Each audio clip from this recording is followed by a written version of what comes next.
राधे कृष्णा। जय बोलो सीता रामचंद्र भगवान की जय। श्री राम जय जय राम। श्री राम जय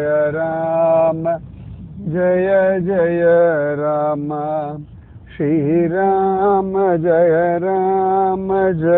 जय राम। श्री राम जय जय राम। जय बोलो सीता रामचंद्र भगवान की जय। बोलो राष्ट्र गुरु समर्थ रामदास स्वामी की जय। ராமன் மரியாதா புருஷன். ராமன் எல்லா சமயங்களிலும் எல்லா இடங்களிலும் அவ்வளவு அழகா ஜனங்கள் மேல அக்கறை கொண்ட ஒருவன் ராமச்சந்திரன். ராமா அப்படின்ற சப்தமே மனத்துக்கினியான் அப்படின்னு ஆண்டாளுடைய அபிப்பிராயம். அந்த ராமனுடைய தாசர் சமர்த்த ராமதாசர். ரொம்ப விசேஷமானவர். ஜனங்கள் மேல அவ்வளவு அக்கறை, அத்தனை உரிமை. அதற்காக தன் வாழ்நாளையே அர்ப்பணம் பண்ண ஒரு மகாத்மா. அவ்வளவு கஷ்டம். யோசனை பண்ணி பாருங்க. தன்னை தாண்டி ஒருத்தனால யோசிக்கிறதே பெரிய கஷ்டம். ஒரு மனுஷனால தன்னை தாண்டி யோசிக்க முடியும் அப்படின்னா தன் குடும்பம். ஆனா தன் குடும்பத்தை பத்தி நினைக்கும் போது சமயத்துல கோபத்தாபங்கள்லாம் வந்துடுறது. என்னுடைய மனைவி, என்னுடைய கணவன், என்னுடைய பிள்ளை எல்லாம் தெரியும். ஆனாலும் அதை தாண்டியும் ஒரு கோபம், வெறுப்பு, சந்தேகம், எதிர்பார்ப்பு, ஏமாற்றம் எல்லாம் உண்டு. ஆனா அதே சந்தர்ப்பத்துல சமர்த்த ராமதாசர் போன்ற மகாத்மாக்கள் எல்லாம் முன்ன பின்ன தெரியாத ஜீவர்களுக்காக கூட இவ்வளவு தூரம் பரிகிறார்கள். அதான் மகாத்மாக்கள். எவ்வளவு விசேஷம், எத்தனை அற்புதம். அந்த சமர்த்த ராமதாசர் தேசம் உத்தாரணமாகணும், ராமராஜ்யம் ஸ்தாபிதமாகணும், ஜனங்கள் சந்தோஷமா இருக்கணும். எதுக்கு ராமராஜ்யம்னு சொல்றோம்? எல்லாரும் சந்தோஷமா நிம்மதியா இருக்கணும் அப்படின்னு சொல்லிட்டு அழகா தீர்மானம் பண்றார். அதுக்காகத்தான் ஒவ்வொருத்தரையும் ஒவ்வொரு விதமா பக்குவப்படுத்துறார். நம்ம பார்த்தோம் சிவாஜி மகாராஜாவுக்கு எப்படி சொன்னார். அதே அந்த பேயும் பண்டிதனும் வாமன பண்டிதர் அவரை எப்படி தடுத்தாட்கொண்டார்னு பார்த்தோம். இப்ப அடுத்து சதாசிவ சாஸ்திரி அவர் தான் வந்திருக்கார். அவர் தான் எப்படியாவது சமர்த்த ராமதாசரோட வாக்குவாதம் பண்ணி ஜெயிக்கணும் அப்படின்னு தீர்மானம் பண்றார். என்னெல்லாமோ பண்ணி பார்க்கிற சமர்த்த ராமதாசர் எந்த தந்திரத்துக்குள்ளேயும் சிக்கல. உலகம் தந்திரம் மிகுந்ததுதான். நான் சொல்லும் போது சொன்ன பஞ்சதந்திரம், பஞ்சதந்திர கதைகள். இன்னைக்கு அது பல ஊர்கள்ல, பல நாடுகள்ல, பல மொழிகள்ல பலவிதமா சொல்லப்படுது. ஆனா ஆரிஜின் நம்ம ஹிந்து தர்மம். விஷ்ணு சர்மா அப்படின்ற ஒரு சம்ஸ்கிருத வித்வான் ஸ்பெஷலா உருவாக்கின தத்துவ நெறி கதைகள். அது ஒரு விஷயத்தை கொண்டு போய் சேர்க்கிற முறைன்னு ஒண்ணு இருக்கு இல்லையா, அது ஆளுக்கு தகுந்த மாதிரி மாறும். இந்த விஷ்ணு சர்மான்றவர் இந்த பஞ்சதந்திர கதைகள்லாம் இப்ப இந்த 2000 வருஷங்களுக்கு முன்னாடின்னு சொல்ல இல்லையா, அதுக்கு முன்னாடி 200 வருஷங்களுக்கு முன்னாடி அப்படி ஒரு காலகட்டம். அதாவது கிமுன்னு சொல்லுவோம் இல்லையா, கிமு 200 அந்த காலகட்டங்கள்ல சொல்லப்பட்டதாக காண கிடைக்கிறது. அமரசக்தி அந்த ஊர் இல்லாட்டி அந்த ராஜா இல்லாட்டி அந்த ராஜ்யம், அந்த குழந்தைகள், அவரோட 3 இளவரசர்கள், அந்த 3 பசங்களும் கொஞ்சம் பெரிய புத்திசாலிகளா இல்ல. ஒரு ராஜாங்கத்துல இருக்கா ராஜகுமாரர்கள்னா அந்த ஒரு ஸ்மார்ட்னஸ், ஷ்ரூட்னஸ் எல்லாம் வேணும் இல்லையா? அந்த ஒரு ஜாகிரதை இருக்கணும், நுணுக்கம் இருக்கணும், அறிவு திறன் இருக்கணும். அவனை படி படி படி கத்துக்கோன்னா கத்துக்க மாட்டேங்கிறான்.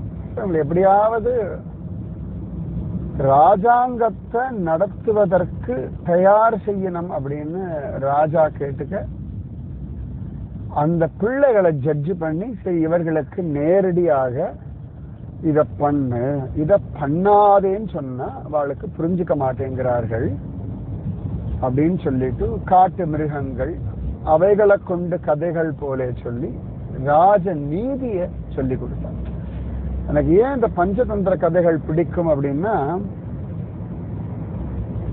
அந்த 3 பேர் முட்டாள அவளை ஒதுக்கவும் இல்லை, கேவலப்படுத்தல, உனக்கு புத்தி இல்லை, உன் மண்டையில ஏற மாட்டேங்கிறதுன்னு சொல்லல. அந்த மெத்தட் அவர் மாத்தி கண்டுபிடிச்சார் இல்லையா? இதுதான் நம்ம பிள்ளைகளிடத்துல இத பண்றதுக்கு மாட்டேங்கிறோம், சோம்பேறித்தனம். சொன்னா கேளு. இது பிள்ளைகள் இல்ல, கணவன் மனைவி பந்துக்கள் எல்லார்கிட்டையுமே இந்த முறைன்னு இருக்காரு. ரொம்ப அழகா இருக்கும். ஸ்ரீ வைஷ்ணவ சம்பிரதாயத்துல ஆச்சாரிய புருஷர்கள் ஒவ்வொருத்தரையும் அழகா திருத்தி பணிகொள்றதுக்கு ஒரு மெத்தட் ஃபாலோ பண்ணுவோம். இன்னைக்கே மாசி மகம் மணக்கால் நம்பிகள், அவர் நாதமுனிகளுடைய பேரனான ஆள வந்தார். அவர் ராஜாவா அப்படியே சௌக்கியமா இருந்திருக்கார். அவர் பக்தி விஷயத்துல திளைக்கணும், அதுக்கு அவரை நெருங்கணும். அதற்கு என்ன பண்றார்? ராஜாவுக்கு என்ன காய் பிடிக்கும்னு சமையல்காரங்கிட்ட கேட்டு தூதுவளை கீரையும் தூதுவளை காயுமா கொடுக்கிறார். டெய்லி அதை கொடுத்துட்டு இருக்கார். இவரும் டெய்லி கொடுக்கிறார். சமையல்காரர் ஒன்றும் சொல்ல மாட்டேங்கிறார். சரின்னு ஒரு 3 நாள் மழை பெய்யறது கொடுக்காம நிறுத்திடுறார். உடனே அன்னைக்கு காயில அது இல்லை. உடனே ராஜா கேட்கிறார். உடனே சமையல்கார வயசான ஒருத்தர் கொண்டு வருவார், 2-3 நாளா கொண்டு வரலன்னு சொல்ல, அடுத்த வாட்டி வந்தா என்ன பார்க்க சொல்லுங்க, அவருக்கு என்ன பணம் கொடுக்கும், பணம்லாம் ஒன்றும் வாங்கிக்கிறது இல்லைன்னு சொல்ல, அதன் பிறகு திரும்பி மணக்கால் நம்பிகள் வர ஆள வந்தார். வைஷ்ணவ என்ன வேணும், நாடா நகரமா கிராமமான்னு கேட்க, எனக்கு ஒன்றும் வேண்டாம், உங்க மூதாதையர்களுடைய தனம் ஒன்று என்கிட்ட இருக்கு, அது உங்ககிட்ட பத்திரமா படைக்கணும், அதை பத்தி சொல்றதுக்கு நான் டெய்லி உங்களை எப்போ வந்தாலும் பாக்குறதுக்கு நீங்க அனுமதி கொடுக்கணும்னு சொல்ல, ராஜாவும் சொல்லிட்டார். ஆள வந்தார், எப்போ வந்தாலும் அனுமதி கொடுங்கன்னு சொல்ல, மணக்கால் நம்பிகள் வந்தவர் பகவத்கீதை சொல்ல, பகவத்கீதையை கேட்டு ஞானம் அப்படியே உள்ள கிடக்கையில உண்டாக, ராஜ்யம் வேண்டாம்னு சொல்லி எனக்கு தனமே வேண்டாம்னு சொல்ல, இவர் சொன்னார், உங்க மூதாதையர் உங்களுக்காக சேகரிச்சு வச்ச தனம் ஸ்ரீரங்கநாதன் சொல்லி ரங்கநாதனை காட்டி கொடுக்க ஆள வந்தார். ராஜாங்கத்தை விட்டுட்டு அப்படியே சன்னியாசி ஆனார்னு இருக்கு. அதே மாதிரி பெரிய திருமலை நம்பிகள் ஸ்ரீ வைஷ்ணவ சம்பிரதாயத்தை விட்டுட்டு போன எம்பார் கோவிந்தர், அவரை காலஹஸ்தியிலேருந்து கூட்டிட்டு வர்றதுக்கு தன் சிஷ்யர்களை கூட்டிட்டு போய் அந்த இடத்துல இவர் டெய்லி போயிட்டு வர பாதையில ஒரு ஓரத்துல உக்காந்துண்டு விஷயம் சொல்லிட்டு இருக்கார். வேணுன்ட்டே இந்த கோவிந்தர் வர வழியில ஒரு ஓலைச்சுவடியில ஸ்லோகம் எழுதி போடுறார். அவர் கோவிந்தர் நல்லா சம்ஸ்கிருதம் தெரிஞ்சவர், அதை படிச்சு பார்த்துட்டு உங்களுதோன்றாரு, எந்த இல்லையே, எங்க பொருள் கை நழுவாது, இப்படி ஒரு அழகா வாக்குவாதம் நடந்து அதன் பிறகு அவர் வைஷ்ணவ சம்பிரதாயத்துக்கு வந்தார்னு காண கிடைக்கும். ஸோ இதெல்லாம் அழகான ஒரு முறைகள். ஸோ இதேதான் நீங்களும் உங்க வாழ்க்கையில உங்க கணவருக்கோ உங்க மனைவிக்கோ இல்லாட்டி உங்க பிள்ளைகளுக்கோ ஏதான ஒரு விஷயம் அவர்கள் புரிந்து கொள்ளல, நீங்க எதிர்பார்க்கிற மாதிரி நடந்து கொள்ளலைன்னா, நீங்கள் சொல்லும் முறையோ இல்லாட்டி நடந்து கொள்ளும் முறையோ மாற்றினீர்கள் என்றால் மாற்றம் வரும். இதுதான் அந்த ரகசியம். இதை சொல்றது பஞ்சதந்திரம். அந்த பசங்களுக்கு சொல்லிக் கொடுத்து அந்த பசங்களை புத்திசாலி ஆகிட்டார். தந்திரம்ன்றது ஏமாத்துறதுன்னு ஆயிடுச்சு இந்த காலகட்டத்தில். அப்படி கிடையாது. தந்திரம்ன்றது அதை பற்றியதான அதை அடைவதற்கான ஒரு லகுவான வழிமுறை அப்படின்னு இருக்கு. ஏமாற்று தந்திரம்னு கிடையாது. சரியா? பஞ்சதந்திரம்ன்றது அவ்வளவு நல்லது. அப்ப சமர்த்த ராமதாசர் இந்த வாசுதேவ சாஸ்திரி அவரிடத்துல அழகா நான் ஆர்கியூலாம் பண்ண மாட்டேன், தோத்து என்ன எதுவும் தரமாட்டேன் அப்படின்னு சொல்லிடுறார். அப்ப இவர் பார்க்கிறார் என்ன பண்றது, இவர் எப்படியாவது மடக்கணும் அப்படின்னு சொல்லிட்டு அழகா இவர் தன்னுடைய ஹடயோக பலத்தினால ஆகாசத்துல போய் இப்படி உட்கார்ந்துக்கிறார். இப்ப சமர்த்த ராமதாசர் ஒரு மரம் எடுத்துட்டு வர, ஒரு விறகு வெட்டின்னு வச்சுக்கோங்களேன், அவரை வரும்பொழுது யாருப்பா நீ? நான் ஒரு விறகு வெட்டி சாமி, மகர் ஜாத்தியை சேர்ந்தவன். ஓ, விறகு கட்டி கொஞ்சம் ஓரத்துல வை அப்படின்றார். இவர் ஆகாசத்துல உட்காந்து பார்த்துட்டு இருக்காரு இந்த சதாசிவ சாஸ்திரி. உடனே தன் கையில இருக்க தண்டத்தை கொண்டு ஒரு கோடு போடுறார். தாண்டா அப்படின்றார். தாண்டின உடனே நீ யார் அப்படின்னு கேட்கிறார். உடனே அவன் சொல்றான், நான் வியாபாரம் எல்லாம் பண்ணக்கூடிய ஒரு வியாபாரி அப்படின்றான். ஓ, திரும்பி அடுத்ததா ஒரு கோடு கிழிக்கிறார் சமர்த்த ராமதாஸ். இந்த கோட்டை தாண்டுன்றார். அந்த கோட்டை தாண்டின உடனே அவன் இன்னொரு நெஞ்ச நிமிர்ந்துண்டு, முதல்ல அந்த விறகு வெட்டியா இருக்கும்போது ரொம்ப பவ்யமா சாதாரணமா இருக்கான். மர வியாபாரின் பொழுது இன்னும் கொஞ்சம் அந்த கெத்தா இருக்கான். இப்ப அப்படி நெஞ்ச நிமிர்ந்து நிக்கிறான். நான் ஷஹாஜி ராஜாவினுடைய படைகள்ல முக்கியமான ஒரு வீரன், தளபதி மாதிரி சொல்றான். ஓ சரி. அதுக்கப்புறமா இன்னொரு கோடை போட்டுட்டு இந்த கோடை தாண்டு அப்படின்னு அந்த கோடை தாண்டான். திரும்பி கையெல்லாம் கூப்பிட்டு ரொம்ப மரியாதையா ரொம்ப பிரசன்னமா அழகா, நான் சாஸ்திரங்கள்லாம் தெரிஞ்ச ஒருத்தன் அப்படின்றான். இதை அவர் மேலேந்து பார்க்கிறா, பிரமிச்சு போயிடுறார். அந்த கோடை தாண்டும் போதுதான் எப்படி ஒவ்வொன்றா சொல்ல முடியும்? அவன் அதே தானே. சமர்த்த ராமதாசர் மேல கூட பார்க்கல, ஐயோ பாத்தியா அப்படின்னு கூட பார்க்கல. அவருக்கு புரிஞ்சு கொடுத்து என்னன்னா, அவருக்கு தான் பிராமணன், நிறைய வித்வான், நிறைய விஷயம் தெரிஞ்சவன் ஒரு அகம்பாவம் இருக்கு. சமர்த்த ராமதாசர்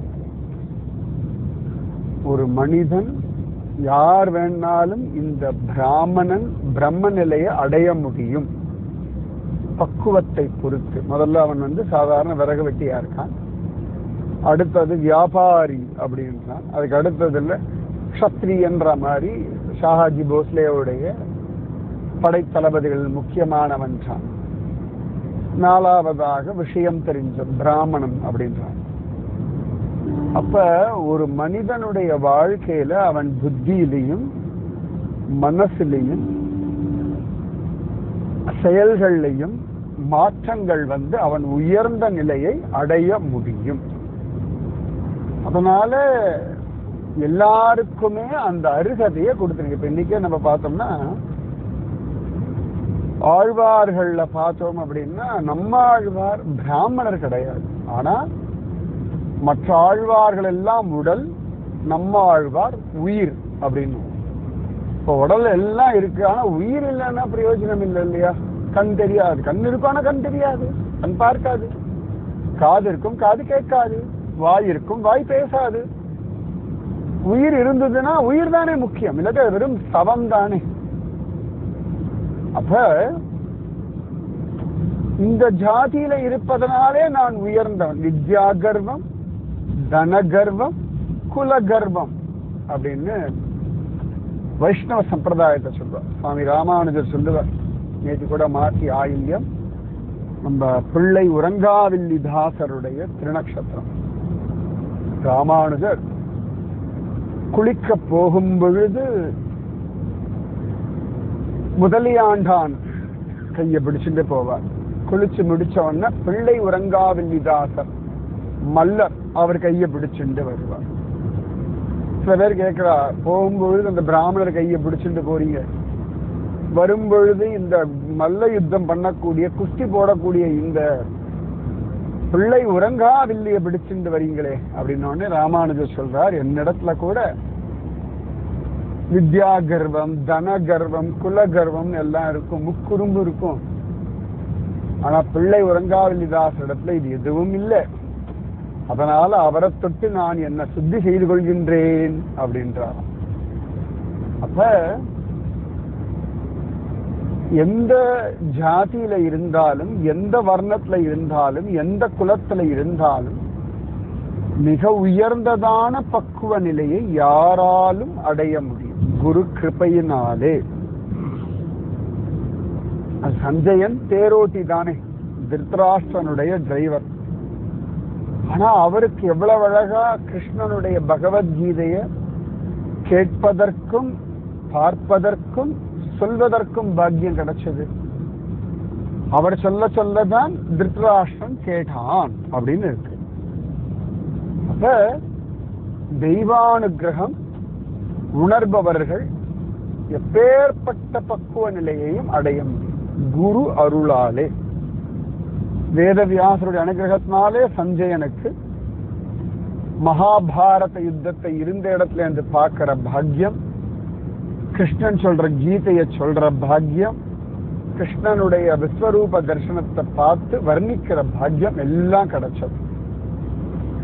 சமர்த்த ராமதாசர் இந்த சதாசிவ சாஸ்திரி கிட்ட அவர் ஒண்ணுமே சொல்லல, இதை மட்டும் பண்ணவன சதாசிவ சாஸ்திரிக்கு புரிஞ்சுடுத்து. ஏன்னா ஏற்கனவே ஒரு மகாத்மாவுடைய சரித்திரத்துல இந்த மாதிரி ஒண்ணு நடந்திருக்குன்னு அவர் வாசிச்சிருக்கார். அத கண்ணெதிர்க்க நேர பார்க்கிறார். ஏன்னா அந்த விறகு வெட்டியினுடைய உடல் மொழி, பேசும் நிலை, காம்பீரியம், அந்த தேர்ந்த அறிவினுடைய பணிவு, இது எல்லாம் கண நேரத்துல பார்த்துடுறார்.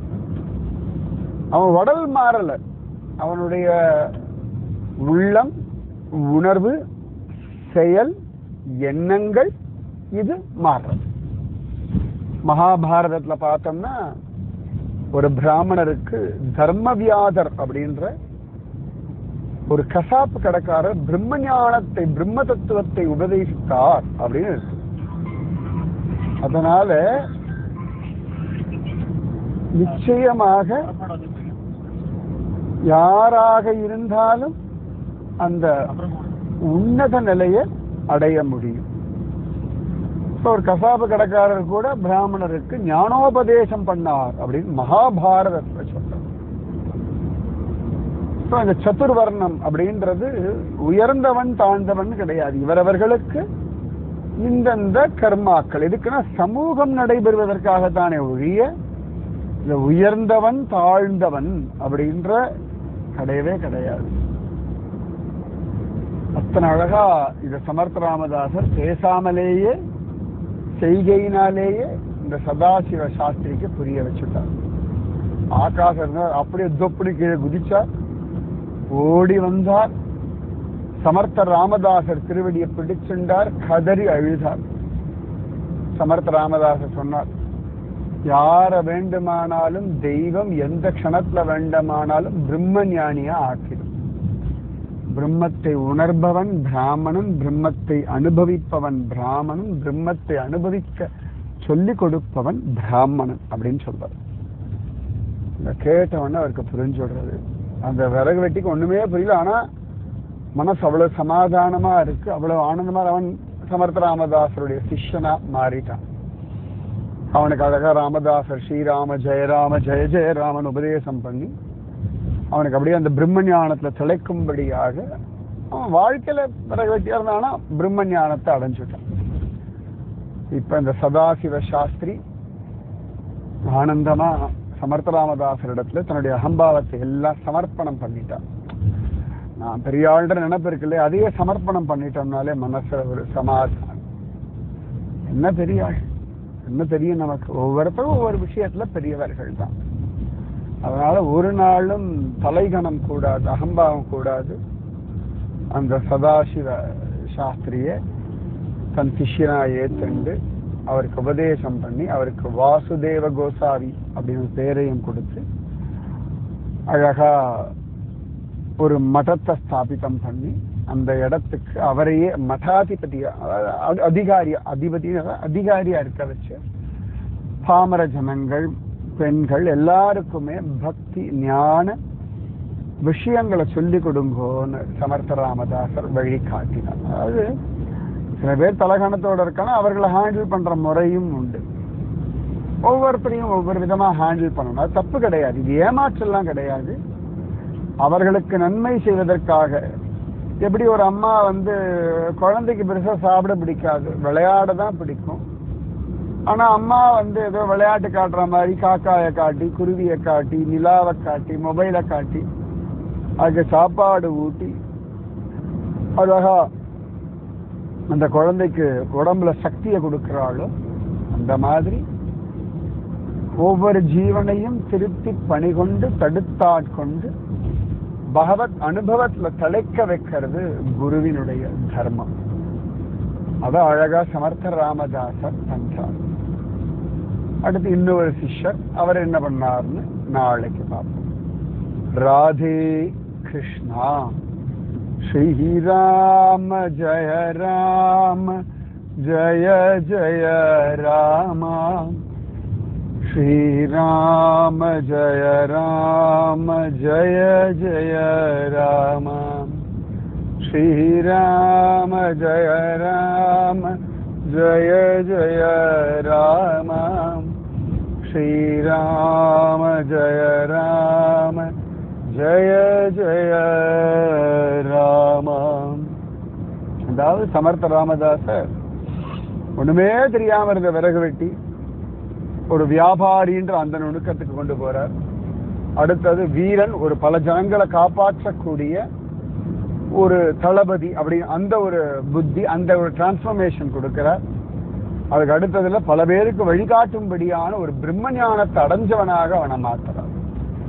சோ இதுதான் சதுர்த்த வர்ணத்தினுடைய ரகசியம். இந்த உயர்ந்தவர் தாழ்ந்தவர் நிச்சயமா கிடையாது. என்ன ஞாபகம், குரு அருள் இருந்தால் ஒண்ணுமே தெரியாத களிமண் போல நாம இருந்தாலும் கூட நம்மள பயனன்றாகிலும் பாங்கல்லராகிலும் செயல் நன்றாக திருத்தி பணிகொள்வான். ரொம்ப அழகான விஷயம் சமர்த்த ராமதாசர் சொன்னது. சமர்த்த ராமதாசர் நமக்கும் நம் குடும்பத்திற்கும் என்னைக்குமே ரட்சையா இருக்கார். ராதே கிருஷ்ணா. ஜெய் போலோ சீதா ராமச்சந்திர பகவான் கி ஜெய். ஜெய் போலோ ராஷ்டிர குரு சமர்த்த ராமதாஸ் சுவாமி கி ஜெய். அதனால சாதுர்வர்ணியம் மயா சிருஷ்டம் குணகர்ம விபாகசக. பகவான் கீதையில சொல்றான், 4 வர்ணங்களும் குணங்களை அடிப்படையாக கொண்டு நான் சிருஷ்டித்தேன் அப்படின்றார். சாதுர்வர்ணியம் மயா சிருஷ்டம் குணகர்ம விபாகசக. குணங்கள் கர்மக்களை அடிப்படையாகும். இந்த பகவத்கீதையில எத்தனாவது ஸ்லோகம், எத்தனாவது அத்தியாயம் கண்டுபிடிச்சு சொல்லுங்க. ராதே கிருஷ்ணா.